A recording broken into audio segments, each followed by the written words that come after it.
దేశంలో జరుగుతున్న వరుస విషాదాలు తీవ్ర ఆందోళనకు గురిచేస్తున్నాయి. మొన్న కరూర్ తొక్కిసలాట కానీ ఇప్పుడు నేడు మధ్యప్రదేశ్లో జరిగినటువంటి దుర్గామాత నిమజ్జనంలో జరిగినటువంటి అపశృతి కానీ సందర్భం ఏదైనా ఘటన ఏదైనా అమాయక ప్రాణాలు అక్కడ బలైపోతున్నాయి.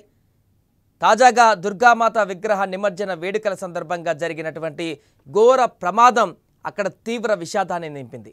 ఒకటి కాదు రెండు కాదు 11 మంది ప్రాణాలను బలికొంది ఈ యొక్క దుర్ఘటన.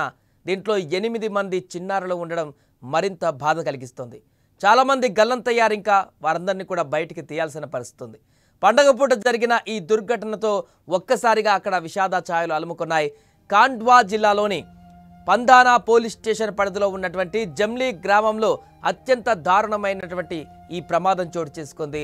ఆద్లా జమ్లీ గ్రామాలకు చెందినటువంటి సుమారు 25 మంది భక్తులు దుర్గామాత విగ్రహంతో పూర్తిగా భక్తి శ్రద్ధలతో పూజలన్నీ ఇచ్చిన తర్వాత నిమజ్జన కార్యక్రమంలో భాగంగా ట్రాక్టర్ ట్రాలీలో నిమజ్జనం కోసం బయలుదేరారు. వీరంతా కూడా మార్గమధ్యంలో ఓ ఇరుకైనటువంటి కల్వర్ట్ను దాటుతుండగా అధిక బరువు కారణంగా ట్రాక్టర్ అదుపు తప్పి పక్కనే ఉన్నటువంటి చెరువులోకి దూసుకు వెళ్ళింది.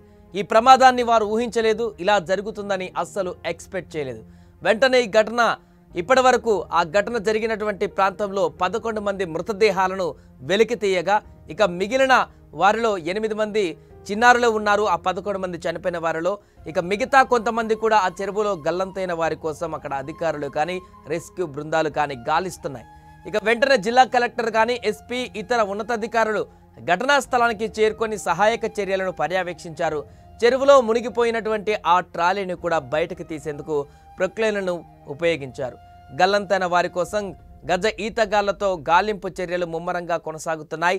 ఈ దుర్ఘటనపైన మధ్యప్రదేశ్ ముఖ్యమంత్రి మోహన్ యాదవ్ తీవ్ర దిగ్భ్రాంతి వ్యక్తం చేశారు.